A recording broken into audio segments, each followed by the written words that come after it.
Welcome to your fourth week of the Introduction to AP World History. This week we're going to be taking a look at test-taking skills.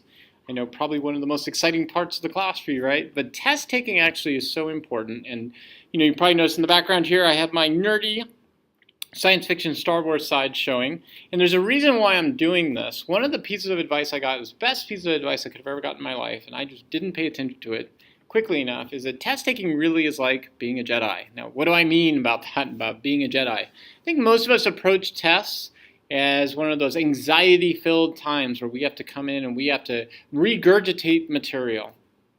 I want you to stop having to do that. Instead, I want you to see test-taking as really a different type of mindset.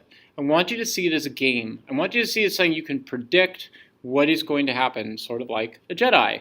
And by doing that, it's really going to change your mindset. And that really is important for what you do. In life, so often, what we do is determined by our mindset. If we have one mindset, it leads to certain conclusions. If we have another mindset, it leads to other types of conclusions. And that can actually cause certain emotional reactions that make it easier or hard to do things. And I'm going to suggest that that's true with test-taking. If you have a certain mindset with test-taking, you're going to find that you can do certain things with test-taking that don't cause you as much emotional anxiety. And that's going to make it easier to take tests. So there are two parts overall of test-taking. One is studying and the other is execution. We're going to talk about that in this particular PowerPoint. So first of all, the purpose of testing. So I want you to change your mindset on why we do testing. And I know you're going to think, wait a second, it's obvious why we do testing.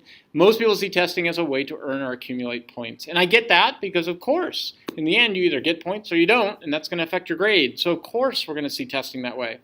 But there's a real problem with that. If you see testing as earning or accumulating points, then when you do well, you just see it as improving your grade. When you don't do well, you see it as somehow points you've missed, and now you want to go up and argue with the teacher about it. In the end, it doesn't really help, because in the end, most teachers are going to tell you why you missed the points that you did, and now you're just going to feel bad or beat up yourself for it. Instead, what I want you to do is see testing as how you are bettering your skills. How did you understand the material? How can you apply it to new contexts? Because this is going to mean that regurgitation, memorization, and comprehension really is not enough anymore. What you need to do now is to approach testing as really taking material you know and applying them to different contexts. Now here's some life advice from Jedi Zucker, and this was the life advice I got, and that is see tests like a game.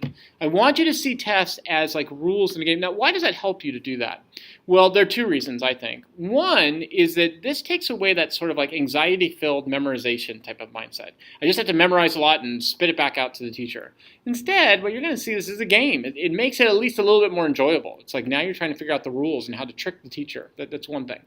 The other thing is it allows you to become empowered, because now you're going to start seeing testing as something that you can take control over, learn the rules for, and get better at. So first part of this is studying. I want you to get away from the mindset that most of us have, and that is studying as a one-night cram session. Instead, I want you to see studying really as a 3 to 4 day process. Now, I'm sure you're like, whoa, Zucker, hold on a second. 3 to 4 days? You got to be kidding me. I don't have time to do 3 or 4 days of studying. And I get that, totally get that. If what I meant by 3 to 4 days was every single night you're going to spend 2 to 3 hours studying, then yeah, that's ridiculous. There's no way you're going to be able to do that. Instead, I want you to see studying as a 3 to 4 day process of accumulating information and then having a big study session with that information. So first of all, don't plan on doing all the work the night before. Secondly, make sure you organize your work so that during the week you're getting all the basic work together, and then on the weekend you're studying. Here's how you can do that. So like a 3-day test prep kind of idea. First day, get together the information. Look over your notes and make flashcards. And you don't have to make flashcards for everything. Make flashcards for the ones you don't know. I mean, some of the things you're going to know. Why would you need to make flashcards for them? Make flashcards for things you don't remember or you don't know. Step 2, on the second night, reorganize your notes based upon the themes of the class. You're going to find, especially in AP World History, so much of what we do is based upon themes. Things like cause and effect, change over time, continuity over time, point of view, or more thematic kind of ideas like nationalism, or maybe it's a theme about rights, or it's a theme about the environment or something like that. Reorganize your notes so that you're answering those themes and issues and connecting terms with them. And then step 3, you want to talk your notes out loud. Talk them out loud to a friend, a family member, or alone in your room. If you don't have anybody around, go up to your room, put your notes aside, talk out loud. And believe it or not, you really need to talk out loud. The more senses you use, the better you're going to get for testing. Why does this help? Because instead of approaching a test on the day of with memorization, you're already thinking in terms of cause and effect, change in continuity over time, point of view, historical context, argumentation. You're using the historical thinking skills. Okay, one other thing I want to talk about briefly is study groups. This is really important. There's a difference between what we call plagiarism versus collaboration. Plagiarism is when you copy work from another source for your final product. And we've had that happen here at Loyola, and there are severe consequences for that. If you ever plagiarize or steal work from another student for an essay or for homework or for a test, and in the end, for your individual work, you are using somebody else's work, that's plagiarism. That's unethical, and you will face severe consequences for that. But there's a difference between plagiarism and collaboration. Collaboration is when you work together with a team of people, you get information together, you share information so that you can eventually prepare to do an individual assignment. That's okay. In fact, that's what students do in college. They do that in their dorm rooms. Now, here at Loyola, you can't really go to a dorm room until 2, 3 o'clock at night with pizza studying for a test. But we do have new ways of doing this. You can use things like Google Docs or Facebook pages. In fact, most of my classes usually set up a Facebook page. I never get invited, and I never want to be invited to the Facebook page, but they typically are going to have something like, Mr. Zucker's AP World History class. And those are not just for your period. Most of the time what they'll do is, I teach period 1, 2, and 3. All 3 periods will create a Facebook page, and they'll share information. There's nothing wrong with that. Now, where it will get wrong is if somebody shares an essay and people copy from that essay. Then that's wrong. But if somebody shares an essay as an example to say, hey, here's what I got an A on, here's what Zucker's looking for, not a problem.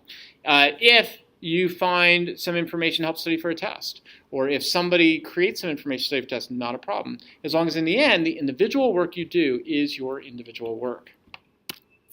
So now, what about when you actually get to test taking? So on the day of test taking, there are some don'ts you don't want to do. First of all, you don't want to look for the right answer. Now, I know that sounds strange. Isn't there a right answer? Otherwise, how would we gain points or lose points? In test taking, there really is no right answer. There's what's called the best answer, and then there are distractors. Now here's what I mean by that. Tests are set up to be critical thinking exercises where you apply knowledge to new circumstances. That means there's going to be several distractors, and some of them are true to history, but they're not the best possible answer for that question. Then you're looking for the best possible answer.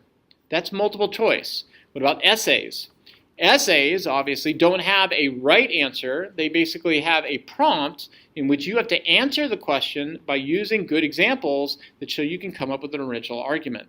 That means, in the end, you're not giving the right answer. You're using the thinking skills, the content, the time periods, and the impacts to create an original answer.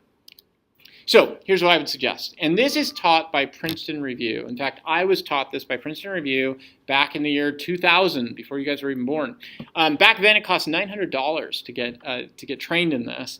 So you can imagine today it's a lot more if you try to get individual tutoring with Princeton Review. But here's what they taught me. It's a simple process. It's called PO, or process of elimination. When you come up against a question, read the question and underline the key terms. Why do I have to do that? It sounds like a lot of work to do. Because a lot of times under time pressure, students will read through a question really quickly, and they'll miss key parts of the question. You want to read the question and underline key terms so you really know what's being asked. Second thing, predict an answer in the margins. Now, students hate to do this. Why do I have to write down more information on the test? You don't want to write down a lot of information. Predict, use 1 or 2 words, abbreviate them. Predict an answer. When you do that, you're filtering the information down for yourself. Now after that, you want to eliminate the distractors. Using all the information you did, get rid of the ones you know you can get rid of. And typically, you should be able to narrow it down to 2 possible answers. And then you can make an educated guess. So I'll give you an example. Here's what you're going to face with multiple choice on the AP exam. Now notice, this is not your traditional multiple choice. You're not going to get a question with 5 answers after it. Instead, you're being given a primary source with a question, 4 answers, and look at the 4 answers. 4 answers are not memorization. They're ones where you have to think through. You have to critically think. So in this particular case, let's take a look at this. If you look through the question's saying the particular consequences invoked in the ritual, curse, and the treaty most strongly support which of the following statements about ancient Mesopotamia. Okay, first step. I underline key terms. Consequences. Ritual, curse, treaty, ancient Mesopotamia. Now I go to the source. It's written by an Assyrian king in 670 BC. Now when you take the class during the year, you're going to find out Assyrian kings were centralized big men rulers. So I know this is a curse of some type. It's a treaty. It's an ancient Mesopotamia. It's this big man king. And here's what he says. And if you, my vassal, disobey or break this treaty, may the god Adad, the canal inspector of heaven and earth, put an end to all vegetation in your land. May his waters hit your land with a severe destructive downpour. May locusts devour your crops. May there be no sound of grinding stone in your houses. May the wild animals eat your bread. And may your spirit have no one to take care of it and pour offerings of wine for it. Okay, when I read through that, I get a sense that this is some kind of curse being leveled on somebody who might be going after the Assyrian king. It has something to do with him using the gods to scare them. Now, when I look at the answers, I can get rid of some answers really quick. For example, A, state's legitimacy was based on claims of secular authority. Secular means non-religious. This whole writing is about gods. There's no way this could be true, so A's gone. When I look through B and C, they're possible, and I'm going to come back to those in a minute. But D is also something I can get rid of. The domestication of plants occurred before the domestication of animals. Well, I can come up with a good argument for that historically, but it has nothing to do with this particular passage. So A and D are gone. Now I'm down to B and C. Ongoing environmental degradation occurred as a byproduct of the spread of pastoralism. That's possible. C, maintaining and expanding agricultural production was seen as a core task of governments. That's also possible. When I look through B and C, though, here's what I come down to. B is not really correct. Because B is not talking about, there's nothing in the passage about environmental degradation that occurred because pastoral groups of people had kind of like spread out. Rather, maintaining and expanding agricultural production was seen as a core task of governments. And so here I have a clear argument that I can make that C is correct. Okay, the next section you're going to get to is short answer questions. Short answer questions are very similar to the multiple choice section. You read the question and you look for three elements: historical thinking skill, cause and effect, change in continuity or comparison and contrast, historical content, and sprite impact. And using those, you can now answer the question that's being asked. So here's an example on an AP test of short answer. So in this particular short answer, two sources are given. They're both by historians. The first one was written by Ronald Pawlowski about the Cold War, and he wrote this in 1998. He says, "It seems in hindsight that the Cold War was inevitable. From the very beginning of the Russian-American relationship, the ideologies of the two nations were incompatible. Founded in 1776, the U.S. was Republican and Democratic. Russia, on the other hand, was an old autocracy, hostile to democracy and xenophobic." In other words, what Ronald Pawlowski is saying is these two powers from their beginnings had fundamentally different ideas, and so they were going to fight it out amongst each other. Source 2, written by historians Ralph Levering and Verena Bolsonaro-Vice, debating the origins of the Cold War 2001. Most scholars believe that it takes more sense to place the start of the Cold War in the mid-1940s, when American and Soviet leaders had the military power, the economic resources, and determination to engage in a far-flung and intense ideological, political, military, and cultural struggle for influence. This particular source seems to be saying that right after World War II, both of these groups, American and Soviets, were after power and influence. So notice the difference here. The first one is about ideas, the second is about power. Now, when we go to the questions then ask us, provide one piece of historical evidence that would support Pawlowski's interpretation about the origins of the Cold War. Well, here we're being asked for just one example. But the example is going to support Pawlowski's argument about the difference in ideas. So I could basically say, Russia believed in communism, centralized government. America believed in capitalism, decentralized government. There you go. We're done. B, provide one piece of historical evidence that would support Levering and Bolsonaro-Vice's interpretation about the Cold War. Remember, their thing was about influence after the 1940s. Well, I could say in this particular case, an example would be America and Russia's fight over places like Southeast Asia or Vietnam, and they fight over power. Okay, there you go, as a specific example. C, explain one way in which the views of the Russian-American relationship expressed in the two passages led the authors to propose different interpretations for the origins of the Cold War. So in this particular case, what I would do is contrast the two authors. One is about ideas, the other is about power. So notice what we're doing here. We're providing short, brief answers based upon historical thinking skills, content, and then sprite impact. Last up, you're going to be asked to do a long essay. A long essay is going to give you a prompt, in this case, using specific examples, analyze the causes of imperial expansion and consolidation between 600 BCE and 600 CE. So again, you look, historical thinking skill, this is cause and effect, content, examples from empires we're going to study, impact, the sprite impact. You choose one of those. In this particular case, it's asking about imperial expansion and consolidation. It's probably political. So some final thoughts. It's really important, guys, that you write on tests. The more senses you use, the better. I know this is going to seem impractical. It's going to seem like it takes a lot of time, but trust me, the more senses you use, the better on a test. So write on your test. Aim for imperfect practice. What I mean by this is that the likelihood of getting 100% on tests is not that high in AP. It just doesn't happen. Even if you get 100% on my test inside of class, which is not likely for most students, or pretty much any student, it's very unlikely you're going to get 100% on the AP National Exam. That should not be your aim. Your aim should be gradual improvement over time, and trust me, you will get there. If you do these kinds of practices, you will start to see your test scores go up because you're going to get these strategies down on how to attack them. And last up, be the Jedi. Predict where the teacher is going. You know, one of the best things you can do with testing is not just to think of historical thinking skills, not just to think of content, but rather to start asking, if I were the teacher, what would I be asking? And by doing that, you're going to predict where tests are going. Which leads to my takeaways. So remember, testing is about shifting mindset. Stop doing this whole thing about memorization. You got to get questions right. See it as gaming. If you do that, you will out-strategize the teacher, out-strategize your test. Second, studying is a process. Organize your materials by themes and skills during the week. On the weekend, study what you come up with. Test taking itself is a process of elimination skill. Get rid of things that don't fit for your best possible answer. And then last off, so important, predict where the test is going. Remember, tests are about applying information in new context. Treat the test that way.